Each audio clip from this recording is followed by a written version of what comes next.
My best friend swore he'd never touch my girlfriend. Last week, I walked into a bar and saw them together, and I didn't even need to say a word. I'm Alex, 28 years old, male, and I can't stop replaying this one moment in my head over and over, like some sick loop I can't turn off. My best friend, Ryan, 28 male, swore to me back in college he'd never cross the line with someone I was dating. Bro code, no exceptions, he said, drunk on a rooftop sophomore year, while we both swore on a bottle of Jack Daniels like it was some sacred oath. I believed him. Why wouldn't I? Ryan was the guy who covered for me when I missed class, the guy who punched out a stranger once because they called me a slur, the guy who spent nights on my couch when his parents kicked him out. He was family. Then there's Emily, 26, female, my girlfriend of 3 years. The one person who made me believe maybe love wasn't just some cheesy movie script. She's the kind of woman who notices if your shoelace is untied and kneels down to fix it before you trip. The kind who leaves stupid post-it notes in my lunchbox with dumb drawings because she knows I overthink everything. I was planning to propose. Already had the ring. It's in a shoebox under my bed right now, mocking me. But here's the thing. Ryan and Emily never quite clicked. Not in the beginning, anyway. He said she was too good for me, half joking, but with that edge in his voice that I tried to ignore. He'd tease me when she wasn't around, calling me whipped, because I actually liked being with her more than spending all night drinking with him. And she, on her side, would roll her eyes when I mentioned Ryan. He's intense, she said once. Like, he doesn't know when to stop. I'd defend him every time. That's just Ryan. He's loyal, even if he's a little much. I built this bridge between them.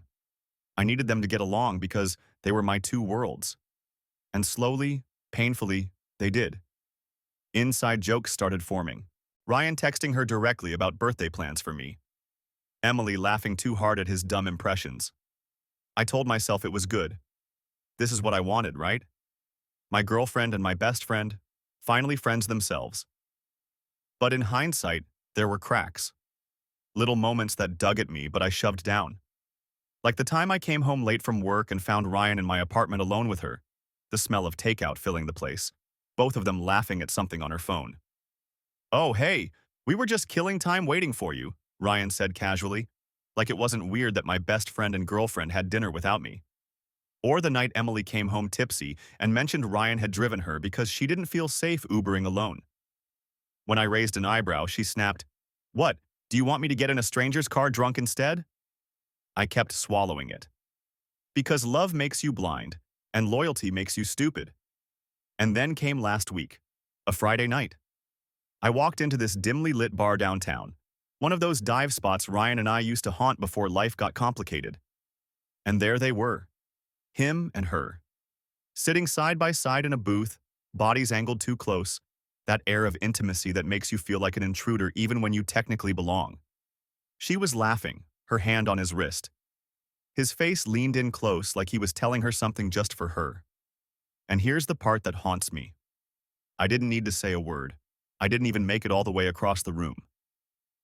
Emily looked up, saw me standing there, and her entire face collapsed. Guilt, fear, recognition, all of it at once. Ryan's eyes widened, then flicked down to the table like a coward. They told me everything without saying a damn thing. I didn't storm over. I didn't flip the table or scream like you see in movies. I just stood there, frozen, letting the silence between us stretch out like barbed wire. Emily's hand slipped off Ryan's wrist so fast you'd think his skin burned her. He tried to smile, this weak, nervous thing, but it crumbled before it even started. "Alex," Emily said, like my name was some apology in itself. Her voice cracked. That was all I needed. My chest felt hollow, like my ribs weren't holding anything in anymore. I turned and walked out. That's it. No scene, no fight. I just left. My legs were moving before my brain caught up, and the cold air outside hit me harder than any punch ever has. My phone buzzed in my pocket, once, twice, over and over. I didn't check. I couldn't.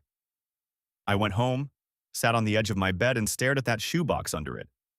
The ring inside might as well have been a grenade. The thing is, Ryan wasn't just a friend. He was the friend.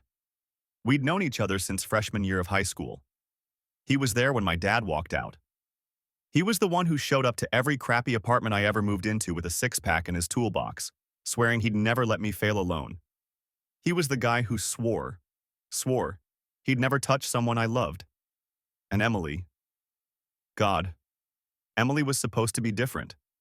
She wasn't my first girlfriend, but she was the first person who made me feel like I wasn't temporary. She had this way of listening, really listening, like every word I said mattered. When my anxiety got bad, she'd rub the back of my neck and whisper, "You're okay. You're here." She saw me in ways no one else did.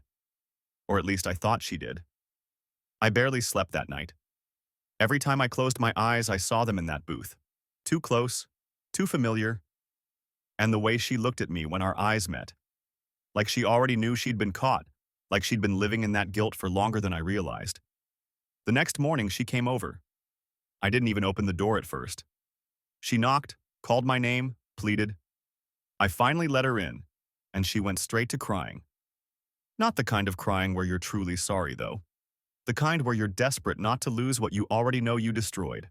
"It's not what you think," she said through sobs. The cliché of all clichés. I laughed, an ugly, broken sound. "Then tell me what I think it is," I shot back. She didn't answer. Just stared at me with mascara streaks down her face. Ryan didn't show up that day. Of course he didn't. Coward. But 2 days later, he did. He came to my place unannounced, like he always used to. Except this time, I didn't open the door all the way. He stood there with that same fake half smile, scratching at the back of his neck like a kid caught stealing. "Bro, can we talk?" he asked. And for the first time in 15 years of friendship, I felt absolutely nothing but disgust. Don't forget to subscribe. I opened the door just wide enough to make it clear he wasn't welcome inside. Ryan leaned against the frame like old times, but there was this nervous twitch in his jaw. He didn't meet my eyes right away. That said everything. "Look, Alex," he started, voice low like we were about to share some secret. I didn't mean for it to look that way. That sentence alone almost made me swing on him. Look that way. Like the problem was optics, not the fact that he was sitting in a booth with my girlfriend like she was his. "You swore to me," I said. My voice came out calmer than I felt, steady in that way that only happens when the anger is so deep it's almost quiet. "You remember? You swore you'd never cross that line. That was the one thing I asked." Ryan finally looked at me then. His eyes were wet, but not in the way that made me think he regretted it. More like he was mad he'd been caught. "I didn't touch her," he snapped. "We were just talking. That's it. Jesus, man, you think I'd do that to you?" I laughed bitterly. "I don't think it, Ryan. I saw it. The way you were sitting. The way she looked at me when I walked in. You don't need to kiss someone to cross the line. You know that." For a moment, the mask slipped. His mouth tightened. His eyes narrowed. He hated being called out. Hated not having the upper hand. That's who Ryan had always been, deep down. The friend who'd throw the first punch for me, but only if he got to be the hero. The friend who swore loyalty but loved the drama too much to live it. And suddenly I could see it all. Every joke about Emily being out of my league. Every time he'd shown up when she was home and lingered a little too long. The late-night texts that I brushed off because I didn't want to be that jealous guy. It all lined up like a puzzle I'd been too blind to finish. "Don't come here again," I told him. My hand was still on the door, ready to slam it in his face. That's when his composure cracked. He shoved his palm against the doorframe to keep it open, his voice rising. "You're really going to throw away 15 years of friendship over, what? A look? A laugh? You think she even wants you, man? You've been punching above your weight since day one." That one hit me like a brick to the chest, not because I believed it, but because it proved everything. The jealousy, the backhanded comments, the smirk every time Emily complimented me. It had all been resentment festering under the surface. I didn't hit him. I wanted to. God, I wanted to. Instead, I forced his hand off my doorframe and slammed it shut so hard the picture frames rattled on the wall. I locked it, leaned against it, and just shook. The texts started within minutes. from Emily, from Ryan, from numbers I didn't even recognize. Mutual friends he must have dragged into it, trying to spin the story before I could. That's the thing about betrayal. It doesn't stay quiet. It spreads, messy and loud, pulling everyone into the fallout whether you want them there or not. And I had no idea how loud it was about to get. By Monday, it wasn't just between the three of us anymore. Word had spread. That's the thing about betrayal. It doesn't sit quietly in the corner. It leaks, like gasoline, and once the fire starts, everyone wants to watch it burn. Mutual friends began texting me, half curious, half gossiping. "Hey man, is it true you and Emily broke up? Ryan said you misunderstood something." One guy even asked if I'd really sucker punched him. I hadn't, but clearly Ryan was rewriting history already. That night, I finally caved and opened Emily's messages. Dozens of them. "Please, Alex, let me explain. Nothing happened. You're blowing this out of proportion. Ryan means nothing to me. You mean everything to me." And then the kicker. "If you loved me, you'd at least hear me out." That line snapped something in me. The audacity of it. If I loved her. As if my love had been the problem. As if I hadn't spent 3 years building a life around her, only to find out she was giving pieces of herself to the one person who was supposed to protect me from exactly this. I didn't reply. Instead, I went to the bar again. The same bar. Part of me wanted to prove to myself it was real, that I hadn't imagined the whole thing. And sure enough, as if scripted, Ryan was there. Not with Emily this time, but holding court with a few of our so-called friends. He was animated, telling some story, gesturing big with his hands like always. And then he spotted me. The whole table went quiet. He smirked, that smug, condescending twist of his mouth that I used to laugh at, back when I thought it was aimed at everyone else and not me. "Alex," he called out, loud enough for the whole bar to hear. "Come on, man, don't be like this. You really think I'd steal your girl?" The words hung there. He wanted a show. He wanted me to blow up so he could be the victim. I could feel every eye in the room on me, waiting. So I didn't take the bait. I just walked past him, straight to the bar, ordered a drink. My hands were shaking, but I kept my voice steady when I said, "You already did." Dead silence. No yelling, no fight. Just those 4 words. And in that silence, the shift happened. People saw it. Saw him. The way his smirk faltered, the way his buddies shifted uncomfortably, the way the bartender shot me this look like, "Damn, man, I'm sorry." I didn't need to scream. I didn't need to explain. The truth was out in the open, ugly and undeniable. I left after that, but I knew something had changed. Ryan wasn't going to take being humiliated in front of people lying down. And Emily, well, I hadn't even seen the full extent of what she'd do to save face. Because betrayal doesn't just end when you catch it. That's when it really begins. Don't forget to subscribe. Update. Didn't expect this to blow up the way it did. Honestly, I was just venting into the void, but some of y'all, damn. I read every comment. The support hit me hard, not gonna lie. Some of you called Ryan a snake. Some of you went nuclear suggesting I torch their lives publicly. Tempting, not gonna lie. And a few of you even DM'd me sharing your own best friend betrayal stories. Makes me realize I'm not as alone in this as I felt. Couple standouts. One guy said, "Bro, don't swing on him. Let him choke on his own lies." That stuck with me. Because yeah, in that bar, when I told him, "You already did," and the whole place went silent. It was like I handed him his own noose. He's the type who needs people to see him as the good guy. Now that mask has cracks. Another comment that hit different was, "Don't waste your breath defending yourself. Just let the truth rot them from the inside." And that's when something clicked for me. Ryan and Emily both thrive on perception. He needs to be the hero. She needs to be the adored girlfriend. What happens if I stop fighting them and just let their own behavior speak louder than anything I could say? Here's where it gets messy.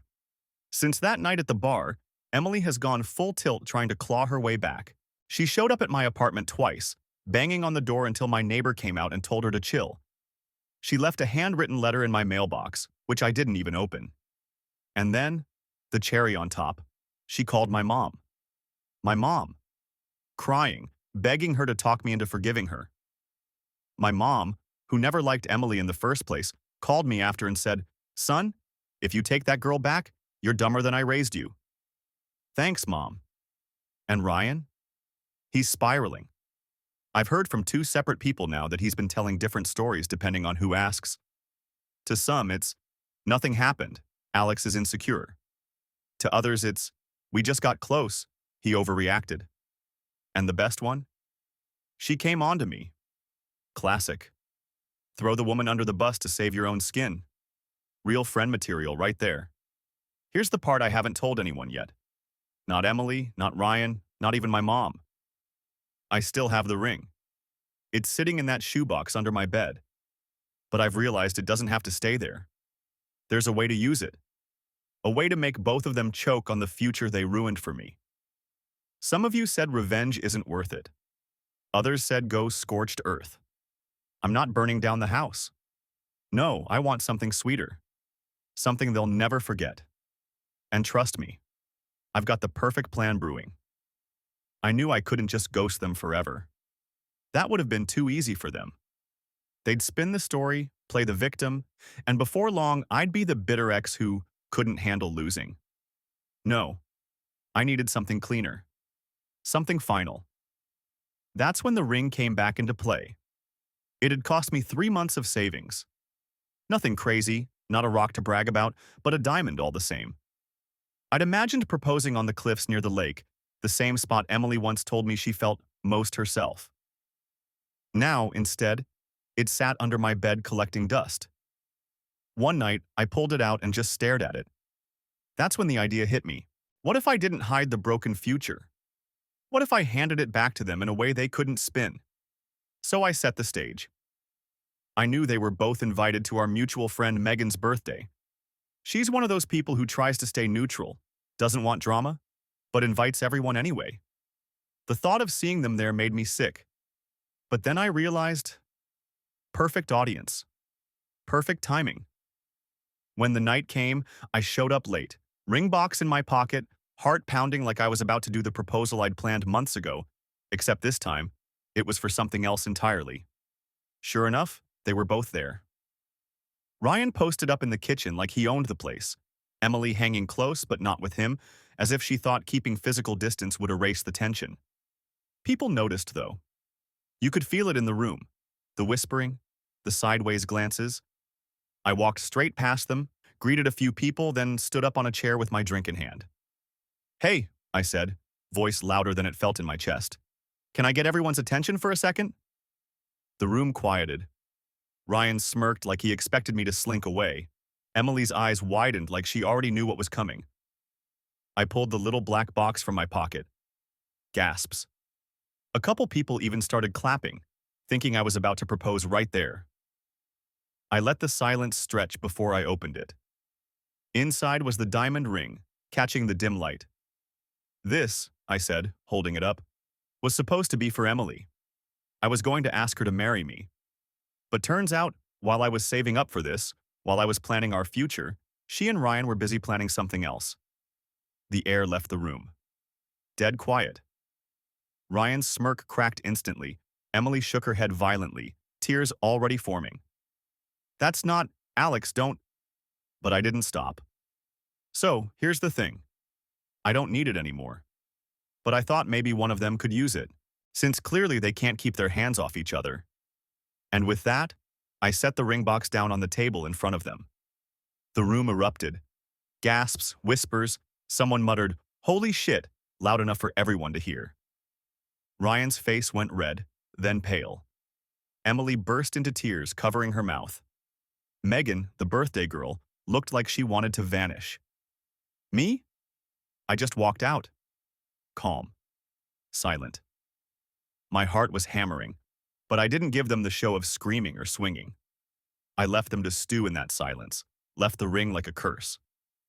By the time I got home, my phone was blowing up. Texts from Emily, missed calls from Ryan, even messages from friends saying, "Dude, that was brutal." And the best part? Nobody was confused anymore. Nobody was wondering whose side to take. They'd seen it with their own eyes. The fallout was instant. By the next morning, the story had legs. People were texting me screenshots of group chats I wasn't even in. Friends of friends posting vague statuses like, "Some people really aren't who they pretend to be," with snake emojis. Ryan tried damage control first. His version was that I'd lost it because I was insecure. He told people Emily had leaned on him as a friend when I was emotionally unavailable, and that I twisted it into an affair. Classic Ryan. Rewrite the narrative, make himself the hero. Except he underestimated one thing. People had seen his face at that party. They'd seen Emily's tears, his smirk turning into panic when I dropped the ring. You can't spin silence like that.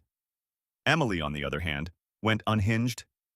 I woke up to a string of messages that read like she was bargaining with herself in real time. "Please, Alex. You humiliated me. Haven't I paid enough? We weren't even doing anything that night at the bar. It was just bad timing. I love you. Please." Then, "You'll regret this. Everyone's going to think you're bitter and cruel. You think they'll respect you for embarrassing me like that?" The switch, from begging to threatening, told me everything. By Tuesday, it got physical. I came outside for work and found my car keyed. Not random scratches. Words. The word liar, carved deep into the driver's side. My stomach sank, but the rage came right after. Who else would do that? Ryan? Maybe. Emily? Absolutely. Neither of them ever handled rejection quietly. I called my buddy Jake, the one guy I trusted to keep a level head, and told him everything. He whistled low after I described the car. "They're unraveling, man. Don't take the bait. They want you flailing so they can point and say, 'See? He's crazy.'" And he was right. But then Ryan proved he couldn't stay contained. That Friday night, I went to grab takeout. As I walked back to my truck, guess who was waiting near the lot? Ryan. Leaning against his car, arms folded like some cheap movie villain.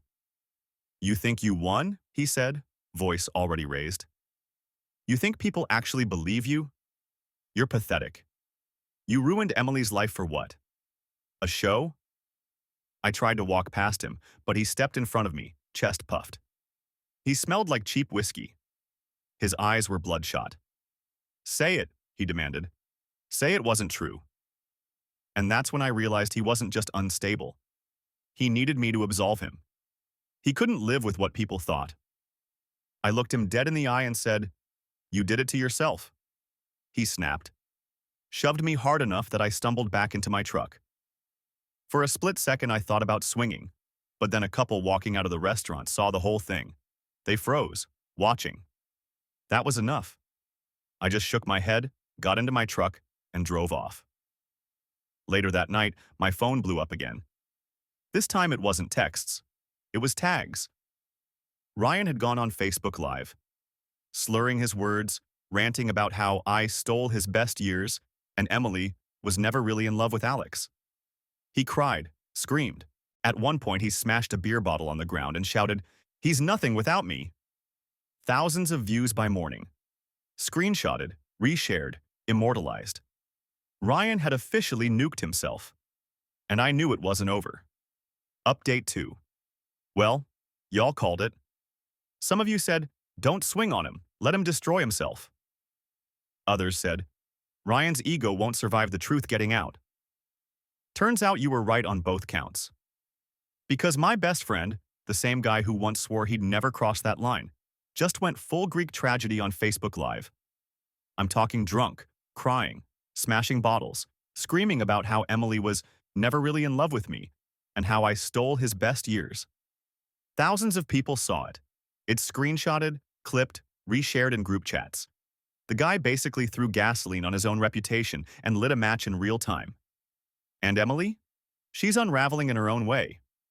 After the party, she tried begging. After the car got keyed, she tried threatening. Now she's in damage control mode, posting Instagram stories about toxic men who weaponize their pain, like she's the victim of my betrayal. A couple mutuals actually DM'd me those posts with laughing emojis. Apparently, no one's buying it. Her crocodile tears at Megan's party said more than any curated quote about healing energy ever could. Some of your comments after my last update hit me hard. One person said, "The sweetest revenge isn't rage, it's indifference. Let them watch you thrive while they choke on the ruins they built." Another said, "Make sure whatever you do next isn't about them. Make it about reclaiming you." That second one stuck with me. Because yeah, Ryan imploding online? That's karma. Emily trying to spin it like she's the saint? That's desperation. But me? I still had this knot in my chest, this urge to put the final nail in their coffin. Not because I needed the world to know, the world already knew, but because they needed to feel it. So here's where I'm at. I've already dropped the ring bomb in public. I've already watched Ryan torch his own reputation. But there's one last card I haven't played yet. Something that ties it all together in a way neither of them can spin. I'm not talking about fists or more shouting. I'm talking about a final act that makes them sit in the silence of what they lost. A mirror they can't smash no matter how loud they scream. Some of y'all told me revenge is wasted energy. Maybe you're right. But after everything, the lies, the betrayal, the public meltdown, I think I've earned at least one last move.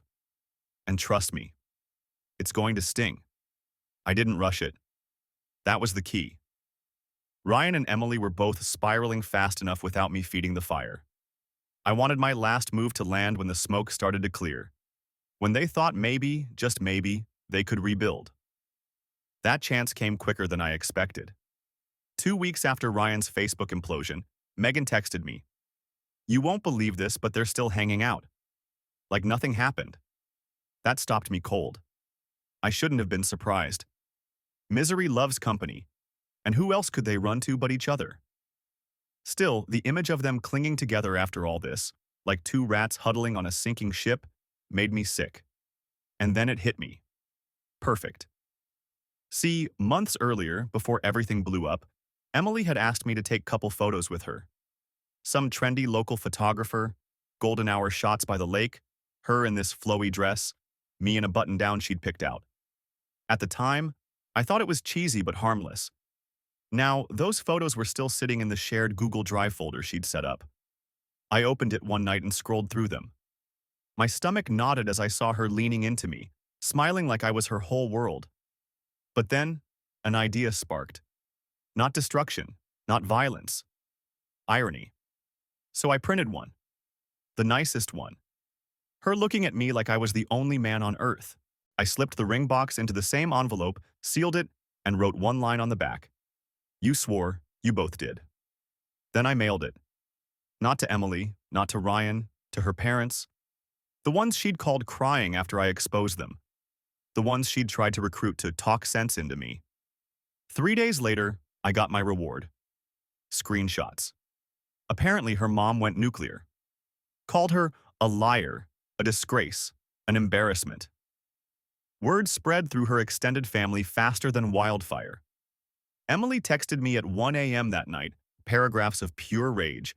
"How dare you drag my family into this? Do you know what you've done? You've ruined me." I didn't respond. And Ryan? He wasn't spared either. Because the photo wasn't just of me and Emily. He was in the background of one. Blurry, laughing, holding a beer. Her mom recognized him instantly. "Wasn't that your friend?" she reportedly screamed. Ryan texted me the next morning. "You think this is funny? You think you won? You're a sick fuck, Alex." I just muted him. Because here's the thing. I didn't need to keep fighting. I'd already won. Their reputations, in shambles. Their bond, reduced to hiding in the shadows, clinging to each other while the world pointed and whispered. The ring, no longer a symbol of my wasted future, but a curse they'd never shake. And me? For the first time since that night at the bar, I felt free. It's been a month since I mailed that envelope, and the dust has finally started to settle, though not for them. Emily moved out of her apartment last week. Word is she couldn't handle running into neighbors who'd seen Ryan's drunken livestream or heard about the party. Megan told me she's been couch surfing with a cousin, whispering about starting over somewhere new. Translation: no one wants to deal with the fallout. Ryan's worse. Way worse. He got fired. Not because of me directly, but because his meltdown video made its way to his boss. Turns out companies don't love it when their employees go viral screaming about smashing bottles and stealing girlfriends. HR called it conduct unbecoming. He called it me ruining his life. I haven't heard from him directly since that last text, but mutual friends say he's been blaming everyone but himself. Classic Ryan. Loyalty when it was convenient, betrayal when it wasn't. Victimhood when the walls closed in. The wildest part? A friend sent me a screenshot last week of Emily's Instagram. A black and white selfie with some long caption about healing, learning to forgive yourself, and moving past toxic men. The comments were brutal. People weren't buying it. Someone even commented, maybe start with not sleeping with your boyfriend's best friend. It had over 200 likes. I should feel vindicated. Hell, part of me does. Watching them both implode, watching the people who used to defend them slowly back away. It's satisfying in the darkest way. But here's the truth I didn't expect. It also feels empty. Revenge was sweet in the moment, sure. The party, the ring, the envelope. All of it landed exactly how I wanted. But once the fire burns out, you're left with smoke and silence. And in that silence, I realized something. I don't actually miss them. Not Emily, not Ryan. What I miss is the idea of them. The idea that I had a best friend who'd always have my back. The idea that I'd found someone who would build a future with me. Those ideas are gone, and good riddance. But letting go of them still hurts in a way I can't really explain. Last night, I finally did it. Took the shoebox out from under my bed, opened it, and held the empty ring case one last time. Then I threw it in the trash. Not dramatically, not in anger. Just done. I don't know where Ryan and Emily will end up. Maybe together, maybe not. But I know one thing. They'll never escape the shadow of what they did. And me? I'm still standing. Bruised, yeah. Bitter, maybe a little. But lighter. Sometimes the best revenge isn't just exposing the truth. It's walking away while they drown in it.